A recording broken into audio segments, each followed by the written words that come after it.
नमस्कार and welcome back. आपका एक बार फिर से स्वागत है पैसिव पल्स सीरीज में, जहां हम डिस्कस करते हैं पैसिव फंड्स और ईटीएफ्स के बारे में। लास्ट एपिसोड में हमने डिस्कस किया कि पैसिव फंड्स होते क्या हैं और बहुत सुपरफिशियली हमने टच किया ईटीएफ्स के बारे में। लेकिन आज हम डिटेल में जानेंगे कि ईटीएफ में निवेश कैसे करना चाहिए और क्यों करना चाहिए, और ये आपके पोर्टफोलियो को मजबूत कैसे करते हैं। तो एक बार फिर हमारे साथ बहुत ही खास मेहमान जुड़ चुके हैं, mister Hardaman Seth, head ETF sales, Nippon India mutual fund से। मिस्टर सेठ, आपका एक बार फिर से स्वागत है कार्यक्रम में।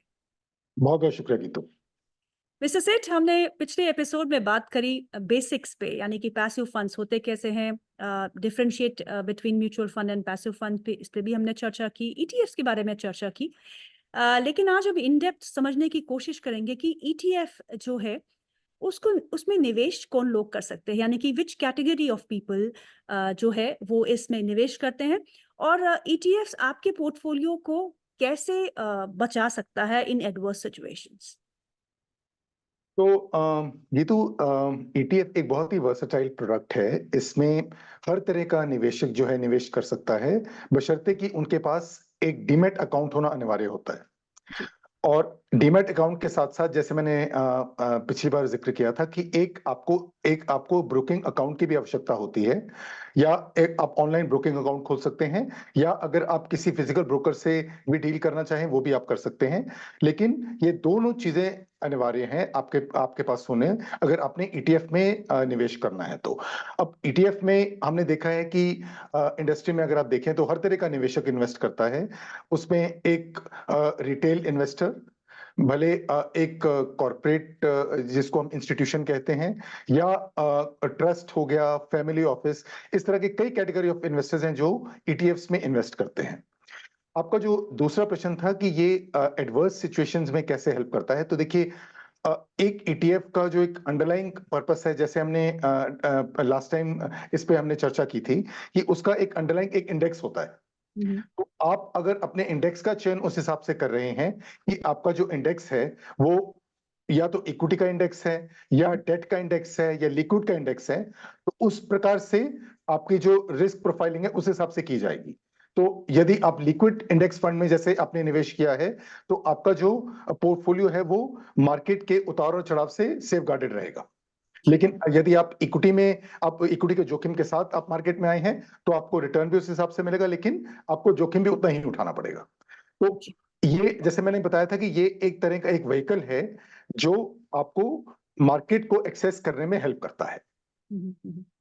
बिल्कुल मिस्टर सेठ, जैसे कि अभी मार्केट कंडीशन की अगर हम बात करें, करंट मार्केट सिनेरियो है, काफ़ी वॉलेटाइल है, और हमने देखा है कि बहुत तेज़ी से बढ़ा है बाजार, और स्मॉल कैप्स और मिड कैप्स में हमने काफ़ी अच्छा ट्रैक्शन भी देखा है। अब ये माना जा रहा है कि वैल्यूएशंस जो है बहुत ही स्ट्रेच हो चुकी है, और लार्ज कैप्स पे फोकस करना चाहिए। तो ऐसे में क्या हमें जब भी ईटीएफ में निवेश करना हो तो कॉशियसली, लाइक इस मार्केट सिनेरियो में लार्ज कैप फंड्स भी अवेलेबल होते हैं? देखिए, ईटीएफ में आपके पास हर तरह का ऑप्शन अवेलेबल है। यदि मैं आपने जैसे जो प्रश्न पूछा है उसका जो डायरेक्ट उत्तर है वो ये है कि जितने भी ईटीएफ्स हैं आज की डेट में बाजार में, उन सब में लार्ज कैप का ऑप्शन अवेलेबल है। तो जैसे मैं आपको एग्जांपल दूं कि निफ्टी 50, जो कि हमारी इंडेक्स का ही, जो हमारी एक निफ्टी 50 इंडेक्स है, उसी का एक अंडरलाइंग इंडेक्स है।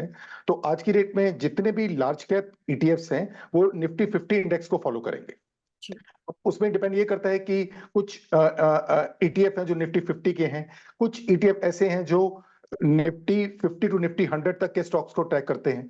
तो यदि आप निफ्टी 100 में सपोज एक्सपोजर लेना चाहते हैं, तो आप निफ्टी 50 के ईटीएफ का चयन कर सकते हैं। आप निफ्टी, जिसको हम नेक्स्ट 50 कहते हैं, उसका आप चयन कर सकते हैं, या निफ्टी 100 का भी इंडेक्स है, तो आप चाहें तो एक इकट्ठा निफ्टी 100 के भी इन्वेस्ट कर सकते हैं। और क्योंकि चूंकि मार्केट वॉलेटाइल है, और जैसे आपने बिल्कुल सही कहा कि स्मॉल कैप और मिड कैप की थोड़ी वैल्यूएशंस भी हाई बताई जा रही हैं, तो उसके चलते आज की रेट में निफ्टी 50 या निफ्टी नेक्स्ट 50 या निफ्टी 100 एक ऐसी बेट मानी जाती है जो एक ब्रॉड मार्केट को रिप्रेजेंट करती है। ओके सर, ये मार्केट मेकर्स क्या होते हैं और इनकी रोल्स एंड रिस्पॉन्सिबिलिटीज क्या होती है? जी, देखिए, जैसे हमने बताया कि अगर आपने ईटीएफ को खरीदना या बेचना है तो आप एक्सचेंज पे उसको खरीद या बेच सकते हैं। अब एक्सचेंज पे जब आप किसी भी ईटीएफ को खरीदते या बेचते हैं तो एक बहुत महत्वपूर्ण चीज होती है कि वहां पे उस ईटीएफ की लिक्विडिटी होनी चाहिए। लिक्विडिटी यानी उसका आपको एक रेडी भाव मिलना चाहिए खरीदने के लिए या बेचने के लिए। अब मोस्ट ऑफ दी फंड्स में ये देखा गया है कि कुछ ऐसे ईटीएफ स्कीम्स हैं जो कि आपको मार्केट में लिक्विडिटी आपको दिखती है कि उनकी ट्रेडिंग हो रही है, लेकिन काफी ईटीएफ्स ऐसे भी होते हैं जिनकी मार्केट में ट्रेडिंग इतनी नहीं होती। जैसे मैं आपको एग्जांपल दूं, अगर मैं उसको स्टॉक की एनालॉजी से आपको एग्जांपल दूं, तो कुछ ऐसे स्टॉक्स हैं जो मार्केट में इजीली सेलेबल भी होते हैं और आप उनको बाय भी कर सकते हैं। लेकिन यदि आप मिड या स्मॉल कैप के कुछ स्टॉक्स की बात करें तो हो सकता है कि वो दिन में उनकी ट्रेडिंग नहीं होती या बहुत कम ट्रेडिंग होती है। सिमिलरली ईटीएफ्स में भी ट्रेडिंग हो सकती है कि होती हो या नहीं होती हो। तो अब यहाँ पे रोल आता है एक मार्केट मेकर का। तो देखिए, मार्केट मेकर जो हमने टर्म यूज किया वो उस एक ऐसी एंटिटी के लिए टर्म यूज किया है जो टिपिकली एक ब्रोकर होता है, जिसका एक रोल डिफाइंड है। वो ये है कि उसको मार्केट में, उसको एक्सचेंज पे ईटीएफ के लिए लिक्विडिटी सप्लाई करनी है। अच्छा। वो अगर आप खरीदना चाहते हैं तो उसको यूनिट सप्लाई करने हैं, और अगर आप बेचना चाहते हैं तो उसको वो यूनिट्स खरीदने हैं। तो ये एक रोल, एक स्टैंडर्ड रोल रहता है एक मार्केट मेकर का। और ये वो जो रोल है वो मार्केट मेकर मल्टीपल स्कीम्स के लिए करता है। तो भले निफ्टी 50 हो या कोई निफ्टी मिड कैप का कोई ईटीएफ है या कोई सेक्टोरल ईटीएफ है, तो सब ईटीएफ्स के लिए market maker will be there. वो आपको उस फंड में लिक्विडिटी प्रोवाइड करेगा, बोथ बाय साइड के लिए भी और सेल साइड के लिए भी। यानी कि अगर किसी निवेशक ने इन्वेस्ट किया है ईटीएफ्स में तो उसको डरने की जरूरत नहीं है। मार्केट मेकर्स है जो आपको उस एसेट को लिक्विड, अगर आप लिक्विडिटी आपको करनी है, उसको लिक्विड फॉर्म में लाना है, तो they are there to help you out. जी जी जी, बिल्कुल। जी। चलिए एसेट क्लासेस की बात करते हैं। आपने हमको अच्छे से समझाया कि अंडरलाइंग तो इंडेक्स ईटीएफ्स के इंडाइसेस ही होते हैं, इंडेक्स होता है, लेकिन एसेट क्लासेस बहुत अलग अलग है। तो ईटीएफ्स में एसेट क्लासेस का क्या रोल होता है और ट्रेडिंग मैकेनिज्म क्या होता है? ईटीएफ में लार्जली देखा गया है गीतू कि 3 से 4 तरह के एसेट क्लासेस हैं जहां पे मोस्टली ईटीएफ्स इंडिया में लॉन्च्ड हैं। सबसे इंपॉर्टेंट और सबसे प्रोमिनेंट जो है वो इक्विटी है, जहां पे सबसे बड़ा इसका यूनिवर्स देखा गया है ईटीएफ्स का। तो अगर हम टोटल ईटीएफ मार्केट की बात करें, जो आज की डेट में अभी साइज उसका कुछ लगभग 9 लाख करोड़ के आसपास है, तो उसमें आप ये देखेंगे कि लगभग 6 से 6.5 लाख करोड़ का जो साइज है वो इक्विटी एसेट क्लास का है ईटीएफ्स में। इसके बाद डेट का एक एसेट क्लास आता है, जिसमें आपके जितने भी ये फिक्स्ड इनकम सिक्योरिटीज जिसको हम बोलते हैं वो इसमें इंक्लूड होते हैं, और इसमें लिक्विड ईटीएफ भी इसी का पार्ट माना जाता है। उसके बाद आपका एक थर्ड एसेट क्लास आता है जिसको हम कमोडिटीज बोलते हैं, जिसमें इंडिया में आज की डेट में गोल्ड और सिल्वर ऐसी 2 कमोडिटीज हैं जिसपे ईटीएफ्स अवेलेबल हैं। इसके अलावा एक बहुत छोटा और एसेट क्लास है जो कि इंटरनेशनल ईटीएफ्स का एसेट क्लास है, जहां पे मल्टीपल ऑप्शंस अवेलेबल हैं। और तो नेट नेट अगर मैं इसको सम अप करूं तो 4 एसेट क्लासेस आप इसको इंक्लूड कर सकते हैं: इक्विटी, डेट, इंटरनेशनल और कमोडिटीज। अब इनका इनका जो ट्रेडिंग मैकेनिक्स है वो ऑलमोस्ट सिमिलर है। टैक्सेशन डिफरेंट है। टैक्सेशन जैसे मैंने लास्ट टाइम बताया था कि जो म्यूचुअल फंड की टैक्सेशन है, सेम टैक्सेशन ईटीएफ्स की है। तो जो इक्विटी है उनकी टैक्सेशन इक्विटी की रहेगी। डेट, कमोडिटी और इंटरनेशनल के जो ईटीएफ्स हैं उनकी जो टैक्सेशन है वो डेट की रहेगी। तो इनका जो ट्रेडिंग मैकेनिक्स है वो ऑलमोस्ट सिमिलर होता है। इक्विटी के लिए जैसे मैंने आपको बताया, आप एक्सचेंज पे जाके ट्रेड कर सकते हैं। डेट के लिए और कमोडिटीज का भी सिमिलर मैकेनिज्म है, आप एक्सचेंज पे जाके अपना ऑर्डर प्लेस कर सकते हैं, बाय का और सेल का। इंटरनेशनल में थोड़ी सी टेक्निकलिटी और ज्यादा इन्वॉल्व है, क्योंकि वहां पे इंटरनेशनल मार्केट इन्वॉल्व है। तो जो कट ऑफ होता है वो इंटरनेशनल मार्केट के हिसाब से होता है, तो वहां पे उस चीजों का ख्याल रखना पड़ता है। जी। सर, कभी-कभी ऐसे देखने को मिला है कि आपका अंडरलाइंग तो बेंचमार्क ही होता है, इंडेक्स ही होता है, लेकिन इंडेक्स के अगर हम एब्सोल्यूट रिटर्न्स देखें तो वो थोड़े बहुत डिफर करते हैं from the returns that that ETFs particular gives. तो अगर ऐसा होता है तो ऐसा होता क्यों है, और what is the basic reason क्या है इस डिफरेंस का, जबकि हम बोलते हैं कि इसका अंडरलाइंग इंडेक्स ही है? जी। तो इसका अगर वन वर्ड आंसर देखेंगे तो इसका वन वर्ड आंसर है ट्रैकिंग एरर। अब ये ट्रैकिंग एरर क्या होता है, ये मैं समझाता हूँ। देखिए, जब भी जैसे मैंने बताया कि इसमें अंडरलाइंग जितने भी ईटीएफ्स हैं, उनका अंडरलाइंग जो है वो एक इंडेक्स है। तो जो भी डीलर काउंटर पे बैठा है, उसका जो मोटिव है वो ये है कि जितना भी पैसा आया वो पूरा का पूरा पैसा उसने इंडेक्स के हिसाब से रेप्लिकेट कर दिया या इंडेक्स में डाल दिया। अब कई बार क्या होता है कि देखिए, कोई किसी न किसी स्टॉक पे कोई ना कोई कॉर्पोरेट एक्शन होता है।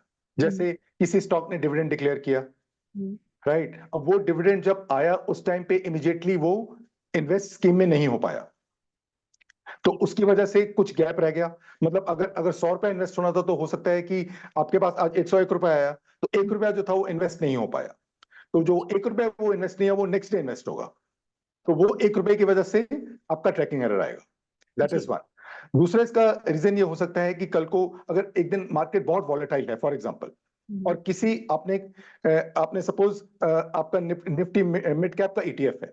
अब उस दिन उस पर्टिकुलर डे पे मिड कैप में कुछ 3 या 4 स्टॉक्स थे जिन पे सर्किट लगा हुआ था। मतलब कि जो डीलर था वो उन स्टॉक्स को खरीद ही नहीं पाया। जी। तो मेरे पास 100 रुपए आया, लेकिन I could buy only stocks worth 99 rupees. Okay. तो जो 1 रुपया बच गया, वो 1 रुपया will reflect as my tracking error. तो ये कुछ कई बार राउंडिंग ऑफ करना होता है एनएवी को, उसकी वजह से कुछ ट्रैकिंग एरर आ जाता है। तो आप समझ लीजिए कि ये 2-3 फैक्टर्स हैं जिनकी वजह से जो इंडेक्स का रिटर्न है और जो उसके जो उस पे ईटीएफ है उसका जो रिटर्न है, उसमें कुछ बेसिस पॉइंट्स का फर्क रहता है, जिसको हम लोग ट्रैकिंग एरर कहते हैं। जी, बहुत अच्छे से आपने समझाया कि ट्रैकिंग एरर होता क्या है और डिफरेंस क्यों होता है। सर ये बताइए कि जो निवेशक सेक्टर स्पेसिफिक अगर इन्वेस्टमेंट करना चाहे और ना कर पाए, तो उनके लिए ईटीएफ्स कैसे एक बेटर ऑप्शन हो सकता है? देखिए, आप आज की डेट में अगर आप किसी सेक्टर में इन्वेस्ट करना चाहेंगे गीतू, तो आपके पास ऑप्शन है, या तो आप उस पर्टिकुलर सेक्टर के सब स्टॉक्स को उठा लीजिए। ठीक है, जैसे मैं एक एग्जांपल लेता हूं, ऑटो। अब यदि आप ऑटो में इन्वेस्ट करना चाहते हैं, तो आपके पास विकल्प क्या है? आप ऑटो के जितने भी अंडरलाइंग स्टॉक्स हैं, उनको इंडिविजुअली आप जाइए एक्सचेंज पे और उनको जाके खरीद लीजिए। राइट। लेकिन उसमें क्या होगा, एक तो आपको जो हर एक स्टॉक है उसको इंडिविजुअली जाके खरीदना पड़ेगा, तो हर एक इंडिविजुअल स्टॉक की ट्रांजैक्शन कॉस्ट लगेगी आपको। राइट। ठीक है। दूसरा ये हो सकता है कि उस पर्टिकुलर स्टॉक जो आपको भाव चाहिए, हो सकता है उस भाव पे आपको मिल रहा है या नहीं मिल रहा, आपको पता नहीं है। और उसमें आपका टाइम भी ज्यादा जा रहा है, क्योंकि अगर उस पर्टिकुलर इंडेक्स पे 15 स्टॉक्स हैं, तो आपको 15 स्टॉक्स इंडिविजुअली खरीदने पड़ रहे हैं, या आपको 15 स्टॉक्स इंडिविजुअली बेचने पड़ रहे हैं।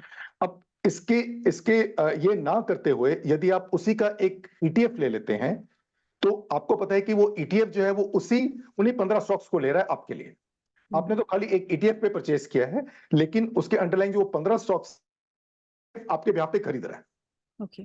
तो एज ए इन्वेस्टर, एक निवेशक के अगर आप नजरिए से देखें, तो उसके लिए ये एक बहुत ही आसान तरीका है एक सेक्टर में एक्सपोजर लेने के लिए, क्योंकि उसको इंडिविजुअल स्टॉक्स नहीं खरीदने पड़ रहे, ना उसको खरीदने पड़ रहे, ना उसको बेचने पड़ रहे, लेकिन उसको ये ना करते हुए भी उसको पूरा एक्सपोजर जो है उस पर्टिकुलर सेक्टर में मिल रहा है।